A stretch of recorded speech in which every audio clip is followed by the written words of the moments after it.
Welcome back. You're watching NewsX. My name is Vineet Malhotra. Ranjani Srinivasan, an Indian PhD student at Columbia University, has self-deported after her visa was revoked by the Donald Trump administration.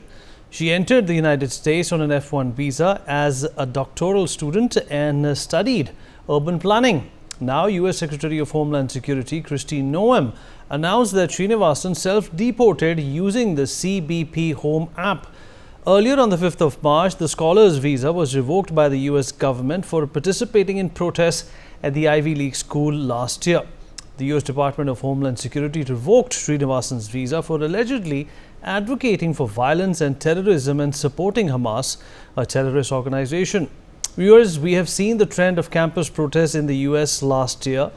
From Yale to MIT to New York University to Fordham, USC to Emerson College and Columbia University now. Several college students staged protests in support of Hamas, a terrorist organization. Similar such protests in support of terrorists have also happened here before. We all remember the Afzal Guru gang in JNU that happened right here in our backyard.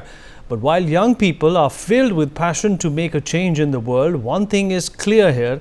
Hamas is a designated terrorist organization. This brings us to our big question: who's influencing the next generation like this? Why do they get propelled to, in fact, detach themselves from their suggested or considered scope and move into an area which only brings about doom for them? We'll talk about this with our guests and understand and get some perspective here as well. Ambassador Bhaswati Mukherjee, former diplomat, with us on the show. Pathikrit Pine, geopolitical analyst, also joins us on the show. Mr. Sumit Peer, senior political commentator, with us on the broadcast as well. Last but by no means the least, Professor Madhav Nalapat, editorial director of the Sunday Guardian, with us on the show as well. Professor Nalapat, I'll begin with you, sir. So what do you think is the motivation behind somebody who's pursuing urban development and design to go out there and support Hamas? A person of Indian origin studying in Columbia University, admission to which at this day and age is quite difficult, I'm sure. A lot of money is also being spent while you're studying over there if you don't have a scholarship. Regardless, even if you have a scholarship, you're still spending money while studying in Columbia University. Why would you be propelled? Why would you be motivated and excited to support a cause which is not going to affect you in any way? It is not going to have a bearing on your future in any way, and yet you make a mockery out of yourself and are deported. Professor Nalapat. Well, the lady has done the smart thing by self-deporting, because from what I understand, it's not a very pleasant process to be deported from the US by the US government.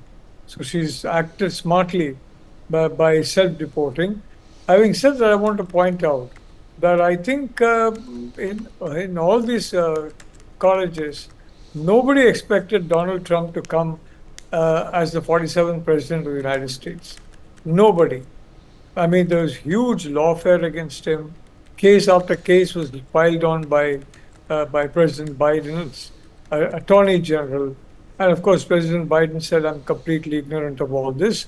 But it's very difficult to believe that he doesn't even read the newspapers, which are full of that. So I want to say that I think it was a rude shock to everybody, all such people, when on November 6th, it was Donald Trump and not Kamala Harris who won the US election. So now look, that's the first point. So they probably didn't expect any consequences. The second point is very simple. I mean, nobody would have not watched the video of that October 7, 2023 Hamas attack on those innocent Israelis in that kibbutz on the border of Gaza. Nobody, everybody all over the world, I mean, all of us have watched it, and we have been horrified by it. If there was any proof needed that Hamas was a terror organization, it was in the ruthless way they conducted that terror operation and what they did to their victims. It is absolutely horrendous. So I want to make one point, Vineet. Yes, freedom of speech is something very important, but I think freedom to promote terrorism is not part of freedom of speech. You have freedom of speech that does not impinge on the safety, security, and rights of, uh, of other citizens in the way that terrorism does. So I would like to say that there's a very clear bar to promoting terrorism uh, where freedom of speech is concerned. And very importantly, Vineet, I would like to say that unfortunately, a lot of these protests took on an anti-Jewish, anti-Semitic flavor. The very nasty comments made about Jewish students. You'll recall that Jewish students were persecuted on some campuses by some students, and it is a horrible situation. And I think it's a absolutely unpardonable situation. I'd like to point out whether it's the UAE, whether it's Saudi Arabia, whether it's Bahrain, none of these countries would condone this kind of behavior. They certainly do not tolerate terrorism, and they certainly would not condone violence against the Jewish community. In fact, some of the Arab countries have recognized the state of Israel. So I would like to say that I don't believe there's any rational reason why this student could have adopted this course. Maybe she was carried along by friends, or maybe she just felt there were no consequences, whatever. But I just want to say that it's affected her career pretty adversely. And I just want to say that, of course, she may be welcomed in some universities in the UK that are still subject to this kind of activity. But I'd like to say that in this day and age, anti-Jewish rhetoric is absolutely unpardonable. They suffered horribly in the previous century. And I mean, it'd be terrible to listen to people calling for them to suffer as they suffered on October 7, 2023, in that kibbutz in Israel. So in my view, I can't understand the student's motivation, except to say that she did a sensible thing in self-deporting. And I think every Indian student whose visas have been cancelled needs to follow her example. But otherwise, the alternative is not a very pleasant one, really. Absolutely right. Ambassador Mukherjee, very sensible thing to do and self-deport. But, this sensible thing can definitely not offset the insensible thought or idea of invoking so much trouble by defending Hamas. Well, Vineet, I have not heard exactly what her statements were, but Professor Nalapat said that they were anti-Semitic, so I would condemn that immediately. I would also add that there is no anti-Semitism in India, so if she self-deported back to her home country, I hope she understands that we don't tolerate any anti-Semitic rhetoric. In fact, the Jews came to India through Kerala centuries ago, and India was always seen as a sanctuary for those persecuted minorities, be they Jews, be they the Zoroastrians, who we call Parsis. They all came. In fact, the Christians came very early to India, and so did Islam. Some came through to trade with us, but it was only the Goras who came to colonize us.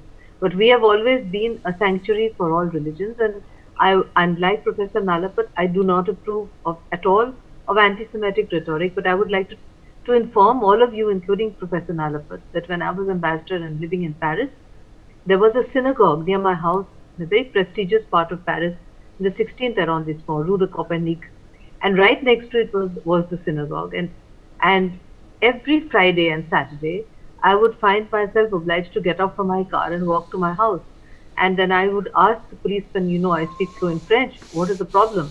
And they said, Madam, every Friday and Saturday, there are French people, white French, not Arabs, who would come for anti-Semitic rhetoric and sometimes to try and break stuff inside or outside the synagogue.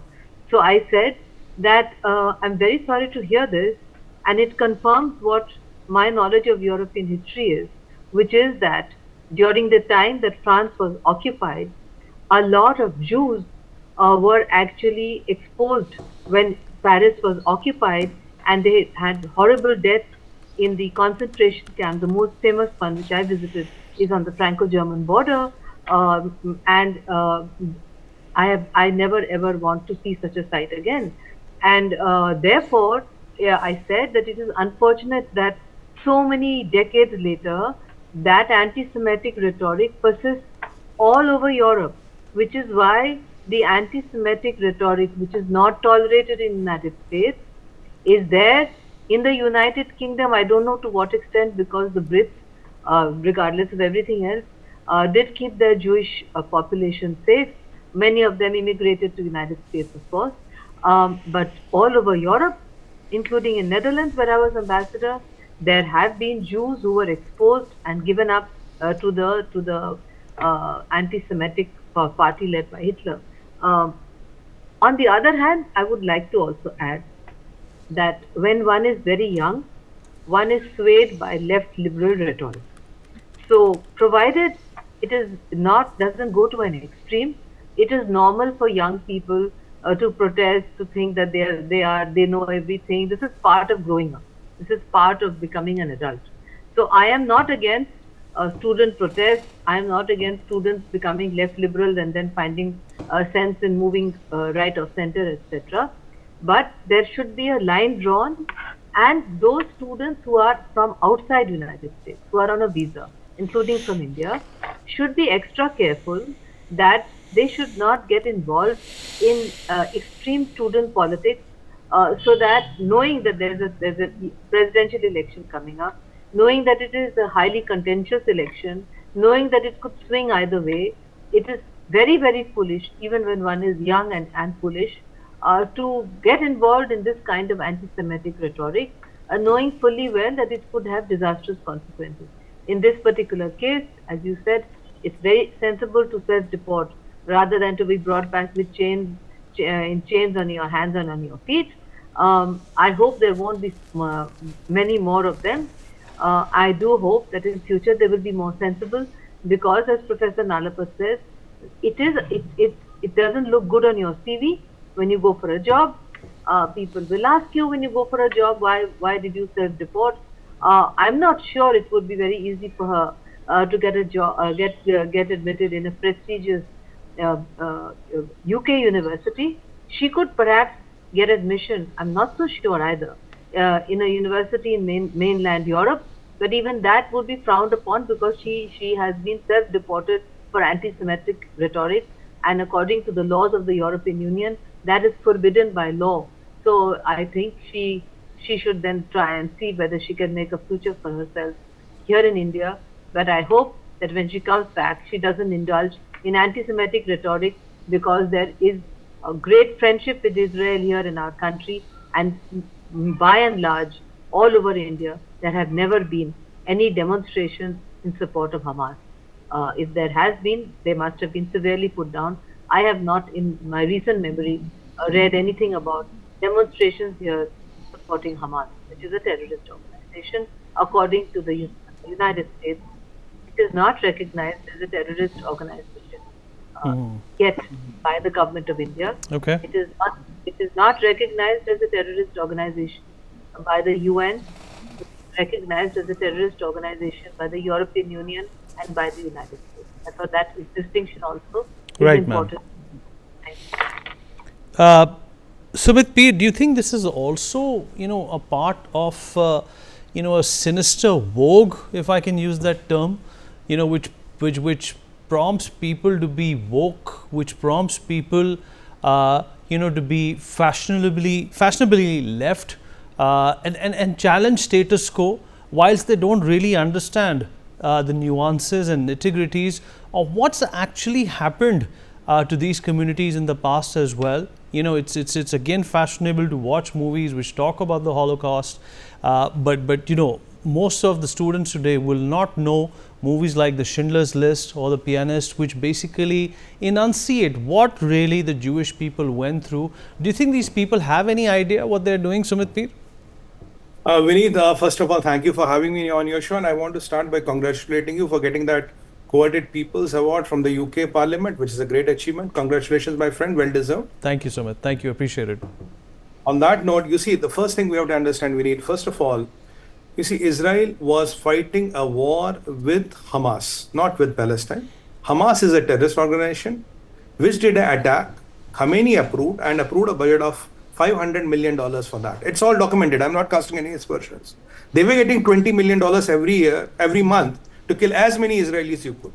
Right? That's we all know. It's all fact. Then you know Yahya Sanawar, you know Ismail Haniya, you know all those poster boys of jihad who have been living in Qatar and who are perpetrating jihad. And even when this massacre was happening, I remember watching the TV and I was on debates when they were offering namaz shukrana, how, you know, Jews are getting slaughtered and killed, how they are burning the babies alive. That is what was happening. The whole world condemned that barbaric act because it was not against organization, it was against common civilians. It was against the people who had nothing to do with even Israel for that matter, or the government of Israel. Newborn babies, baby in the womb, again that became enemy. Then you saw the horrible rapes and the hostages, what they all did. Now, if you have a situation wherein American universities were held hostage because they were these pro-Palestine, not pro-Palestine, they were pro-Hamas demonstrations which were disguised as pro-Palestine. There was no pro-Palestine. They were all pro-Hamas. They never thought the winds will change. They never thought that things are going to change. And now Professor Saab raised a very important question. What are the motivations? The motivations are very important revelation came just 20 days back when Donald Trump cut all the US aid to all the projects in the world. $2.3 billion, sir, were sent by Joe Biden's administration to Hamas after 7th October 2023 through US aid. Voluntarily, involuntarily, or out of his control, I don't know. But $2.3 billion of US taxpayers' money landed in Hamas, with Hamas in Gaza. This is again documented fact. So Trump had to come and cut the pipe. So that's possibly where the money was coming. Now, as far as the deportation is concerned, Vinny, there's a law. If you don't, once your visa is revoked, you're given a certain amount of time. So Trump has come up with an app. Go and deport yourself friendly, otherwise we'll send you in chains. There was one more Palestinian lady which was deported on 6th January. She did not leave America. Then she got arrested. There's one more guy which happened, the same fate happened with him. Now, deportation, your self-deportation is the only option if you don't want to come in chains. So I think, walking and breathing free in airport is better than coming in chains. Now, secondly, when you talk of this, our great town planner, which the lady claims to be, and she's studying in a very expensive university. After all, we need $2.3 billion must have gone somewhere. Kahin to gaya hoga. Now, if you talk of town planners, we don't need such town planners in India, and I think they are not required in America or Europe. But yes, there is one country which needs town planners very, bahut zaruri hai. They need it very at a dire situation. That is Gaza. So the lady has the option of going to Gaza. Syria needs town planners. So you can have, in Gaza, you can have a boss. What is his name? Mohammed Sanawar, the brother of Yahya Sanawar. He's heading now. And in Syria, you can have Bashar Assad, who has done massacres, who has thousands of mass graves. Or you can choose Jolani, who is a former ISIS terrorist, Al-Qaeda terrorist, who has killed people with his own hands. So these are the people who need town planners. And obviously, Americans, Europeans, and Indians do not need it. The problem is that this lady being Indian, and an Indian student, and an Indian name dragging into it is where my apathy is. If she was not Indian, whatever you could have done to him is not my problem. These people get carried away. I mean, I don't want to get into the personal details and all, but when you look at the CV, that degree after degree, degree after degree, degree after degree, it gives me some flavor of JNU where people are perpetually doing degrees. And after that degrees, what are they going to do? Where are they going to work? I have no idea. On the planet Earth, you had nothing to talk. You have nobody to support but terrorists of Hamas. Being an Indian, knowing our relation with America, knowing our relation with Israel, you still choose to betray your country and support Hamas, because at the end of the day, when your name will be dragged, India's name will be somewhere in the picture. Though Indian government and all does not support her and does not has nothing to do with it, but somehow the name gets dragged. Now the question is, what are the motivations behind it? Did she get any money? And when she lands here, what are the guarantees she's not again going to do such things? Deportation might be one answer, but the Americans got rid of the person. But what if one person lands here? We don't want another Sharji Imam. We don't want another Umar Khalid, another that kind of person to crop up. We don't want another poster boy of jihad and somebody talking breaking the chicken neck and Ghazwa Hind, Afzal hum sharminda hai, tere qatil zinda. We don't want these things to be happen. The question is not what she has done in US. The question is, what is the guarantee she's not going to do this? And the question is, who paid the money and did she get any money? And the question is, how is she not accountable for bringing a problem to the country's name and repute at the international level? This is a serious concern. If you and me do it, do you think we can walk scot-free? I mean, you give up the Indian passport, take up a Pakistani passport, and go all out for Hamas. Go all out for Hamas. Then when you are deported, why are you coming to India? Go to Gaza, go to Syria. There are 57 countries to choose from. You can choose any of the countries. But Pakistan is a beautiful country, and Afghanistan is the most beautiful country. You can choose there. Then why do you want to come to India?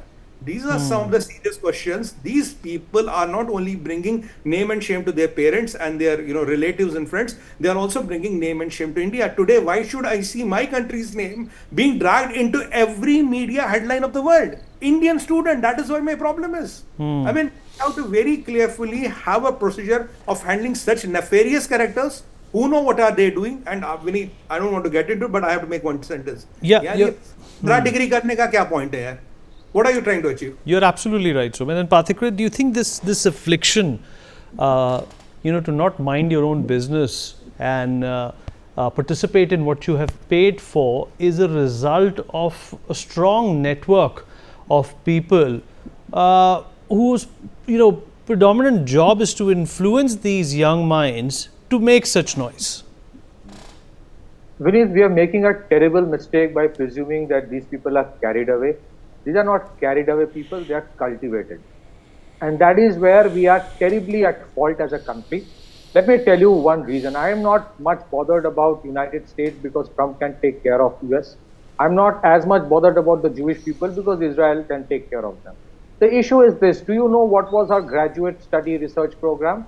The graduate study research program of this person was gold and cyanide, family, caste, and the post-extractive landscape at Kohler Goldfields, which explored the continuities and transformations of caste rights within extractive economies in the post-colonial India. And it received support from the Lakshmi Mittal South Asia Institute. And she got a Fulbright scholarship, winning. So we are entertaining such people. Please understand. So it might be, But how is one to know? How is one to know, Pathikrit? She's going to walk down this path. No, please understand, because these are the kind of scholarships which are easily available in this country if you have a particular kind of ideology that you believe in. And we have allowed that in this country.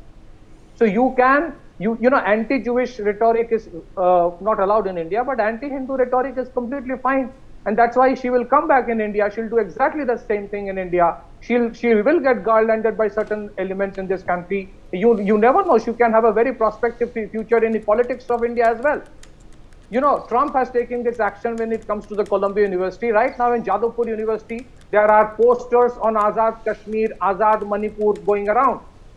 The VC doesn't take any action. The state police doesn't take action. The state government doesn't take any action. When I don't know what is the stand of the UGC on this issue. So when we are completely okay with an Azad Kashmir poster even today in 2025 in Jadavpur University, then what are we to talk about Columbia University and a person being deported from that place? So fundamentally, we need to look inside what is happening here. And please understand, the anti-Hindu rhetoric and the creation of these fault lines in the name of caste, language, region, you see some of the glimpses between the north-south divide being deliberately cultivated. These are all part of thesis. These are all part of education or research that are done as part of critical race theory in Harvard University. And this person did a graduation master's in Harvard. So when she comes back, my question is this, Vineet, when she comes back with a rabid mindset against Jews, against Hindus, and she blames everything on so-called upper caste Hindus, that's the mindset that is cultivated as part of critical race theory. What checks and measures do we have in India to ensure it doesn't happen? We don't have anything. What is the stand of UGC? What is the stand of the Ministry of Education on the posters in Jadavpur University? And if we do not have any stand on that, if you do not have a policy on that, we have absolutely no right to talk about what Columbia University does. I mean, I am all for being strongly against any anti-Jewish rhetoric. I strongly condemn any kind of anti-Semitism. But if we are strongly against anti-Semitism and in the name of free speech, we all allow anti-Hindu rhetoric to be cultivated in the humanities and sociology departments of our own elite universities, then we are fundamentally at fault. You know, the Maoists are right now on the retreating stage. The government of India has done a phenomenal work in exterminating them in the forest, but the brains of those Maoists are cultivated in elite universities. And we haven't done anything on that because most of these universities have collaboration with the likes of these who get Fulbright scholarship and then go abroad and then cultivate. Okay, all right. We have a paucity of time. I want to get concluding thoughts from all our guests.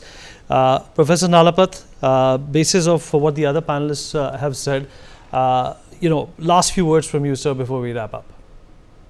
Look, Vineet, I personally believe that it's unwise for a foreign student to get deeply involved in the politics of any country. And unfortunately, a large number of anti-Trump protests on several campuses were attended by students from across the world, not just Americans. I mean, we don't have a vote there. So what is the need to get involved? And secondly, I think I would echo what particular said and say that we need much more entry into the curricula of what happens when a terror organization takes over a state. What happened in Gaza? What has happened in any country where a terror organization has taken over? And you compare that with the prosperity of an organization, of a state that absolutely does not condone terror. And there's a huge difference between the state that condones terror and the state that does not condone terror. So I think we need a lot more public education on such matters. We impressionable young minds need to understand the toxic consequences, the harmful consequences to themselves and their own families of some of the organizations with which they are consorting. And I think the sooner that is done, the better will be. All right. Ambassador Mukherjee? Well, Fulbright scholar, former Delhi Chief Minister Atishi, I understand, also went abroad to study on a Fulbright scholarship. I think what Pathikrit has said gives us a much food for thought. No doubt, this lady Srinivasan is herself very much upper caste as you can get, but that doesn't stop her from having certain thoughts and ideologies which on her return to India could be utilized against the Indian state. So the Indian state should keep a close watch on her. The Indian state should find out what's happening in Jadavpur University, which is the university where Chief Minister Mamata Banerjee studied. It is her alma mater. And indeed, if such posters are there, UGC should take action. But much more important for us is to have a much closer look on the kind of studies that are being funded by Fulbright, by Rhodes, by various other scholarships for full funding to very prestigious Ivy League colleges, which have produced also excellent studies on many subjects, and make sure that our bright young minds are not being distorted in this manner. We have to be careful while respecting the rights of foreign universities to offer our best students scholarships. We need to be very, very aware of the kind of topics of scholarship that are being used. And in this case, because she is self-deported, and she will definitely look for a job either in the private sector, corporate sector, or in a university, we would have to be very careful of what kind of ideology she has and what kind of ideological parties would welcome her with open arms and would invite her to join their ranks. That itself is very important because, as Pathikrit pointed out, we have been successful in largely eliminating Maoism. Many of us from Bengal have not forgotten how the Nakshal movement started. The brightest and the best supported the Nakshal movement. We have to be careful. Sumit Peer, quickly please. Vinny, the point is very simple. What Americans had to do, they did or they deemed fit, they did in their interest. But the question is, when the person lands here, are we supposed to do nothing? Are we supposed to hope for the weather will change and the things will become better? Well, that is not going to become. The challenge here is very simple. These people, wherever they are, they can be potential of trouble. So what are the implications and ramifications of bringing down the name of your country? What are the implications and ramifications of doing what you have done? What are the implications and ramifications of supporting a genocide of a friendly country by a Islamist terrorist organization? And hasn't the time come, Vineet, where India should declare Hamas as a terrorist organization, which we have not? Especially, I'm telling you, 15 days back, the head of Hamas, Iranian faction, was in POK. He got a big Baja Gaja, there was a full stadium wherein Hezbollah and Jaish-e-Mohammed and all the Lashkar-e-Taiba, they were kind of greeting him and they were felicitating him. And Israel has told us that Hamas has reached POK and Jammu border. In that light, shouldn't they be declared as a terrorist organization now and right now, and all the people who have any kind of affiliations with some Hamas in any way whatsoever should be booked under UAPA? Very simple. Okay, all right. Pathik, quickly, 5 seconds, please. Strongly support, what the government of India has said in terms of warning about urban Naxals. But you cannot do away with urban Naxals unless you have a hawk eye on what is being taught in the humanities and the sociology departments, and the kind of foreign collaboration many universities in India have, and what is being taught in the name of social welfare, where you are actually, inventing, discovering, and creating fault lines for the country. So that is where we have to keep an eye. Otherwise, these are dangers. Tomorrow she might become a professor in some university and take pride in what she has done. Back to you, Vinny. All right. On that note, we dip into a short break. Appreciate everybody who joined us. We'll be right back.